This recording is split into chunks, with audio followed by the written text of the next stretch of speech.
Hello Technolovers, Hasto Kristianto yang menjabat sebagai Sekretaris Jenderal Partai Demokrasi Indonesia Perjuangan atau PDIP menjadi sorotan publik karena ketidakpatuhannya dalam melaporkan harta kekayaan kepada Laporan Harta Kekayaan Penyelenggara Negara atau LHKPN. Terakhir kali Hasto melaporkan harta kekayaannya adalah pada 22 Desember 2003. Dalam laporan tersebut, ia menyebutkan total kekayaannya sebesar 1,193 miliar rupiah.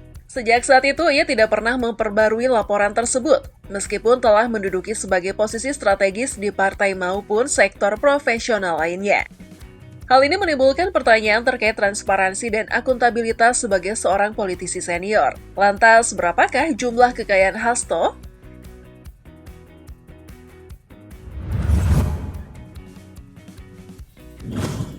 LHKPN merupakan instrumen penting dalam memastikan transparansi dan akuntabilitas para penyelenggara negara. Berdasarkan ketentuan Komisi Pemberantasan Korupsi atau KPK, setiap pejabat publik wajib melaporkan harta kekayaannya secara periodik. Tujuannya adalah untuk mencegah praktek korupsi, kolusi, dan nepotisme dengan memantau pertumbuhan harta kekayaan pejabat negara selama menjabat. Ketidakpatuhan dalam melaporkan harta kekayaan dapat memunculkan persepsi negatif tentang integritas seorang pejabat, termasuk potensi adanya harta yang diperoleh secara tidak sah. Karir politik Hasto Kristianto. Hasto Kristianto memulai karir politiknya di Partai Demokrasi Indonesia Perjuangan atau PDIP pada awal reformasi. Ia dikenal sebagai sosok yang loyal kepada Megawati Soekarno Putri, Ketua Umum PDIP, dan memainkan peran penting dalam mengkonsolidasikan kekuatan partai.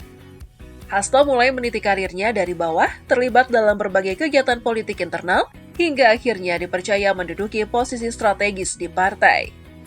Pada 2010, Hasto diangkat menjadi Wakil Sekretaris Jenderal PDIP.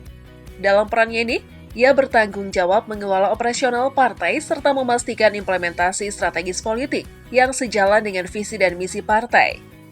Kemampuan Hasto dalam membangun jaringan dan menjaga komunikasi dengan berbagai pihak membuatnya semakin diperhitungkan di kancah politik nasional. Pada 2015, Hasto Kristianto diangkat sebagai Sekretaris Jenderal PDIP, menggantikan Cahyokumolo yang saat itu dipercaya sebagai Menteri Dalam Negeri. Sebagai Sekjen, Hasto bertugas mengkoordinasikan seluruh kegiatan partai di tingkat nasional, termasuk pengambilan keputusan strategis dalam pemilihan umum. Di bawah kepemimpinannya, PDIP berhasil memenangkan sejumlah kontestasi politik besar, termasuk pemilihan presiden yang membawa Joko Widodo ke tampuk kekuasaan. Selain itu, Hasto juga dikenal sebagai sosok yang aktif mempromosikan ideologi Pancasila dan Trisakti, yang menjadi fondasi perjuangan PDIP. Ia kerap menyuarakan pentingnya menjaga kedaulatan bangsa dan memperkuat sektor ekonomi kerakyatan sebagai bagian dari upaya memperjuangkan kesejahteraan rakyat. Posisi strategis dan tanggung jawab publik. Sebagai Sekretaris Jenderal PDIP, Hasto memiliki peran penting dalam menentukan arah kebijakan partai dan strategi politiknya. Jabatan ini tidak hanya memberikan akses kepada pengaruh politik yang besar, tetapi juga potensi keuntungan finansial, baik secara langsung maupun tidak langsung. Oleh karena itu, penting bagi seorang pejabat publik seperti Hasto untuk menunjukkan komitmen terhadap prinsip-prinsip good governance, termasuk dalam pelaporan harta kekayaan. Tidak adanya pembaruan LHKPN selama lebih dari 2 dekade memunculkan pertanyaan tentang bagaimana Hasto mengelola kekayaannya. Hal ini juga memunculkan spekulasi mengenai kemungkinan adanya aset yang belum dilaporkan atau diperoleh melalui cara yang tidak transparan. Status hukum dan dugaan kasus korupsi. Pada akhir tahun 2024, Hasto Kristianto ditetapkan sebagai tersangka oleh Komisi Pemberantasan Korupsi atau KPK terkait kasus dugaan suap yang melibatkan buronan Harun Masiku. Kasus ini menyedot perhatian publik karena melibatkan nama-nama besar di dunia politik. Harun Masiku sendiri merupakan buronan yang telah lama dicari oleh KPK atas dugaan suap kepada Komisi Pemilihan Umum atau KPU.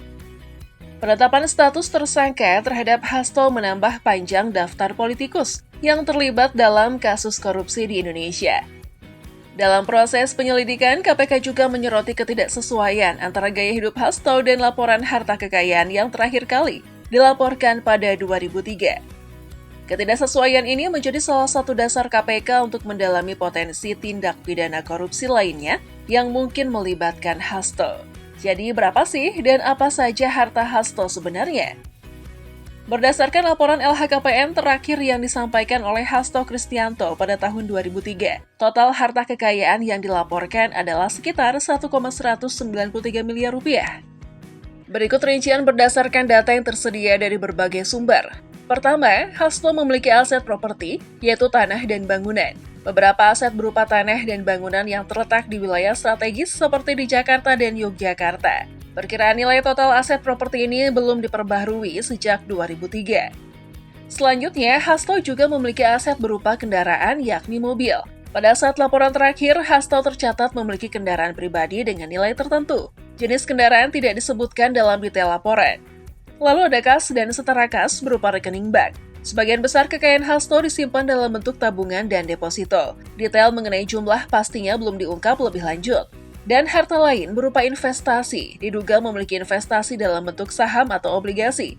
Tetapi informasi ini belum dikonfirmasi dalam laporan resmi, sementara untuk kewajiban atau utang, tidak ada informasi spesifik mengenai utang yang dilaporkan Hasto dalam LHKPN.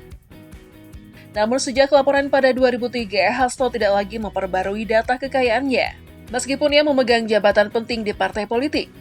Situasi ini memunculkan kritik terkait transparansi pejabat publik, terutama setelah ia baru-baru ini ditetapkan sebagai tersangka oleh KPK dalam kasus dugaan korupsi. Ketidaksesuaian antara gaya hidup dan laporan kekayaan. Selama menjalani karir politiknya, Hasto Kristianto dikenal memiliki gaya hidup yang terlihat mewah. Hal ini menimbulkan tanda tanya besar karena gaya hidup tersebut tidak sepenuhnya selaras dengan laporan kekayaan yang ia sampaikan 2 dekade lalu. Properti yang dimiliki, kendaraan mewah, serta berbagai aktivitas yang memerlukan pengeluaran besar menjadi bahan pembicaraan di masyarakat. Para pengamat politik dan hukum menyebut bahwa kegagalan Hasto dalam memperbarui LHKPN merupakan bentuk pelanggaran terhadap prinsip transparansi yang diamanatkan oleh undang-undang. Undang-undang mewajibkan setiap pejabat publik untuk secara rutin melaporkan dan memperbarui harta kekayaannya sebagai bagian dari upaya pencegahan korupsi. Dengan tidak adanya pembaruan sejak 2003, banyak pihak mempertanyakan sejauh mana kepatuhan Hasto terhadap aturan tersebut. Dampak terhadap kepercayaan publik. Ketidakpatuhan Hasto dalam melaporkan harta kekayaannya selama lebih dari 20 tahun berdampak negatif terhadap kepercayaan publik. Sebagai seorang pejabat partai yang memiliki pengaruh besar, tindakan Hasto mencerminkan sikap abai terhadap kewajiban hukum yang seharusnya diemban oleh setiap pejabat negara. Hal ini dapat merusak citra PDIP sebagai partai politik yang berkomitmen pada reformasi dan pemberantasan korupsi. Kepercayaan publik terhadap partai politik dan pejabat negara merupakan elemen kunci dalam sistem demokrasi. Ketika pejabat publik gagal memenuhi standar transparansi, hal ini dapat memperburuk persepsi masyarakat tentang integritas institusi politik secara keseluruhan. Oleh karena itu, kasus Hasto menjadi pengingat pentingnya transparansi dan akuntabilitas dalam menjaga legitimasi pejabat publik dan partai politik. Ketidakpatuhan Hasto Kristianto dalam melaporkan harta kekayaan selama lebih dari 2 dekade merupakan masalah serius yang mencerminkan kurangnya transparansi dan akuntabilitas di kalangan pejabat publik. Sebagai politisi senior yang memegang posisi strategis di partai besar, tindakan Hasto menimbulkan dampak negatif terhadap kepercayaan publik dan citra partainya. Kasus ini menjadi pengingat pentingnya pelaporan LHKPN sebagai instrumen utama dalam mencegah korupsi dan memastikan akuntabilitas pejabat publik. Untuk mengatasi masalah ini diperlukan penegakan hukum yang lebih tegas, reformasi sistem pelaporan, dan peran aktif media serta masyarakat sipil dalam mengawasi pejabat negara. Dengan langkah-langkah ini diharapkan transparansi dan integritas pejabat publik di Indonesia dapat terus ditingkatkan.